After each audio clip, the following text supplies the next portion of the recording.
criar aqui um outro módulo. Vamos trabalhar com vetor.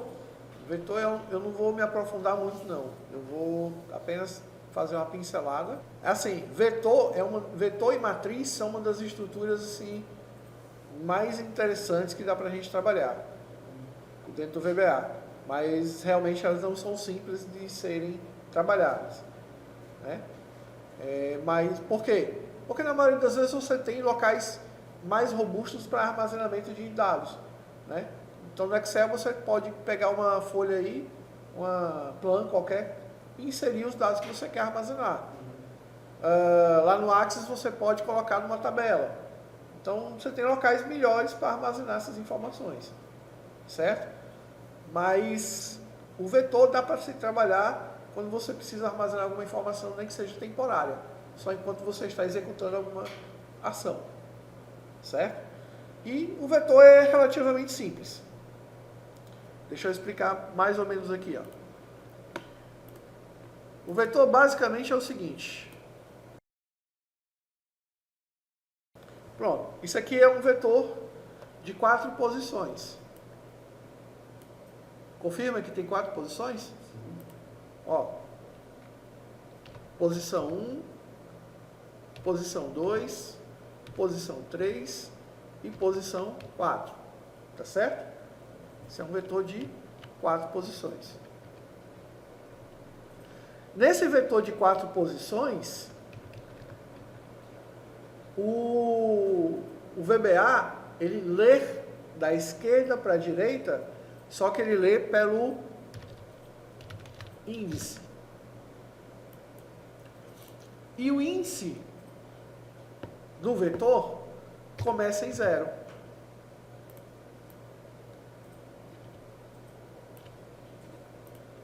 O índice do vetor começa em 0. Certo? Então, o índice do vetor começa em 0, então a gente tem que se preocupar com o seguinte, ó. Isso é um vetor de 4 posições, onde a primeira posição é 0.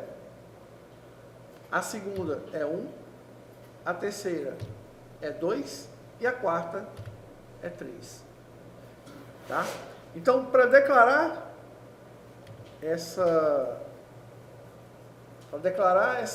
esse vetor, normalmente você coloca não o tamanho, né, mas a última posição. Tá certo? Ou seja, a última posição vai ser o quê? O índice 3. Certo? São 4 posições, mas a última posição é o índice 3. Tá? Então a declaração desse cara, por exemplo, seria din vetor, né? E aqui você vai colocar a quantidade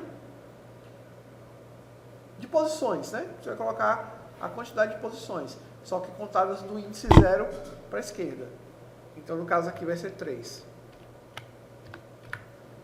Então, se o índice aqui dentro é 3, significa que é um vetor de 4 posições. Tá?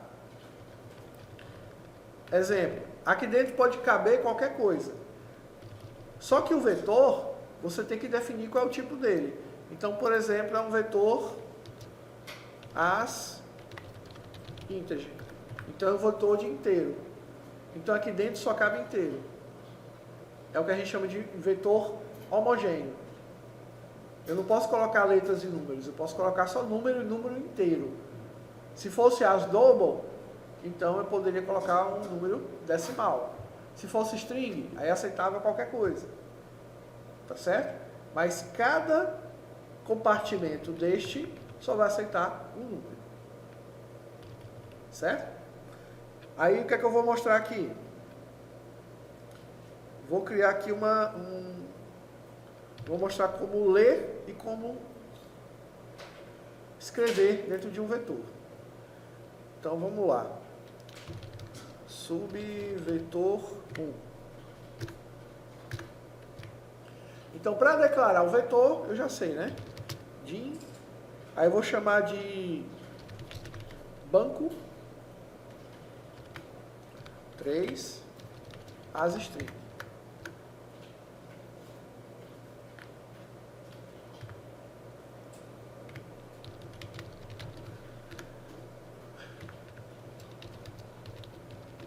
Escrever no vetor, como é que eu faço? Para escrever no vetor é muito fácil, certo? Para escrever no vetor eu vou chamar o nome do vetor, vou dizer qual é a posição que eu quero escrever e vou escrever o valor. Caixa Econômica Federal.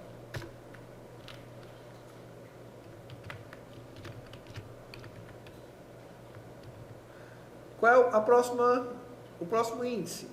1. Posição 2. Posição 2 vai ser tipo Bradesco. O próximo vai ser a posição 3. Posição 3, índice 2. Certo? Posição 3, índice 2. Aí aqui vai ser BNB. E posição 4, índice 3. Vai ser Banco do Brasil.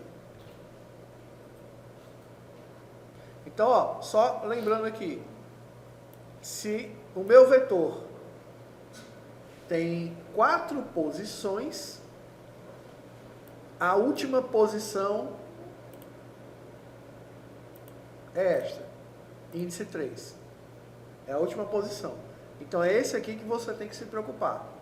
Tá? Muita gente se engana e acaba colocando 4, achando que 4 é a posição. E na verdade ele só tem 4 posições.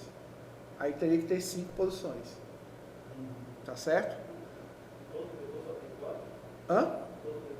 Não. O vetor que a gente está construindo só tem 4. Né? O vetor pode ter quantas posições você quiser. Isso aí não tem limite não. Entendeu?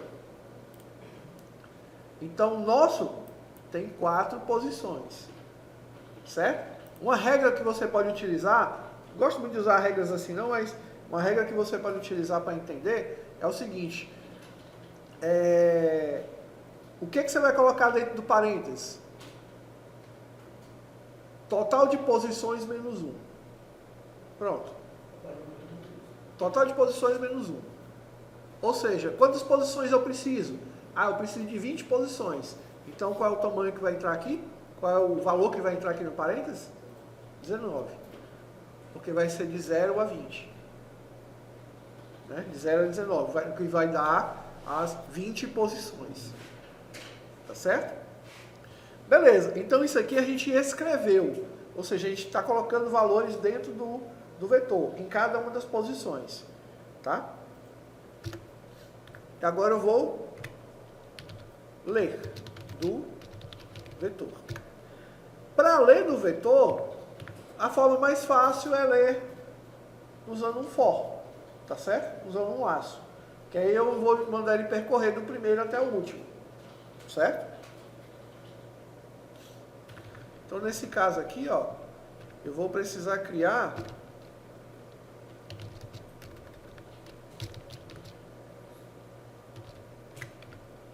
criei aqui uma variável i, né? A gente vai precisar aqui da variável i.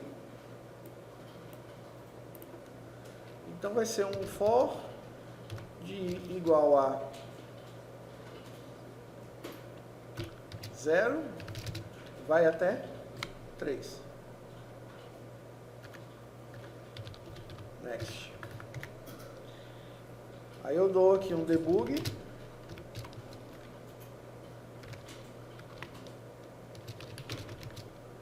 O banco é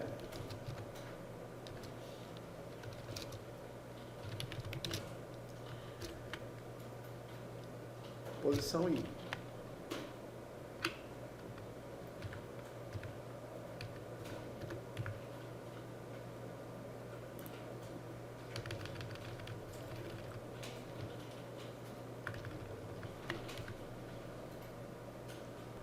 Certo?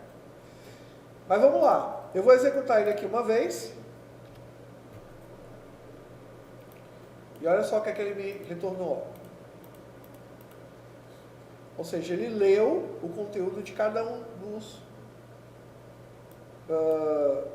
das posições dos vetores, né?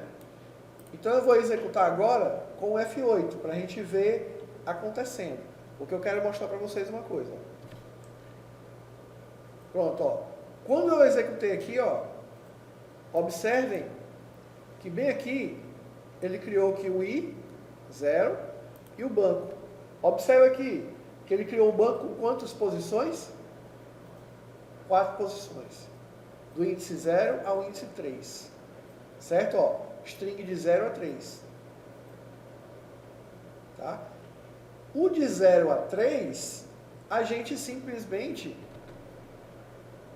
Aqui era para eu colocar aqui, ó. De 0 a 3. Só que esse de 0 a 3, ele se perdeu no tempo. Então ficou suprimido e ficou simplesmente o final. O índice de 0 a 3. Então por isso que aqui, ó, ele mostra string de 0 a 3. Então vamos lá. F8. Olha só, ele preenchendo aqui cada um, ó.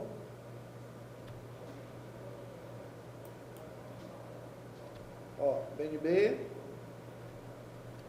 e BB. Pronto. Preencheu as 4 posições. Índice do 0, índice 3, até o 3. Certo? E agora o que eu faço? Vou percorrer. Percorrer, ou seja, eu vou ler o conteúdo do banco na posição 0, ou seja, no índice 0, no índice 1, índice 2 e índice 3. Certo? Aí ele vai printar o primeiro na posição 0. Que a posição 0 quem é? Caixa. Depois, posição 1, Bradesco, Banco BNB e Banco do Brasil. Enfim. Certo? Então o vetor serve para isso. Serve para eu guardar um conjunto de informações em que eu vou utilizar ele naquele momento. Tá certo? Não é para eu guardar em definitivo, isso não é banco de dados. Isso é simplesmente um recurso para armazenar temporariamente alguma quantidade de informação. Lembrando, do mesmo tipo. Eu usei vetor tipo string, mas poderia ser inteiro, poderia ser double. Tá certo? Beleza?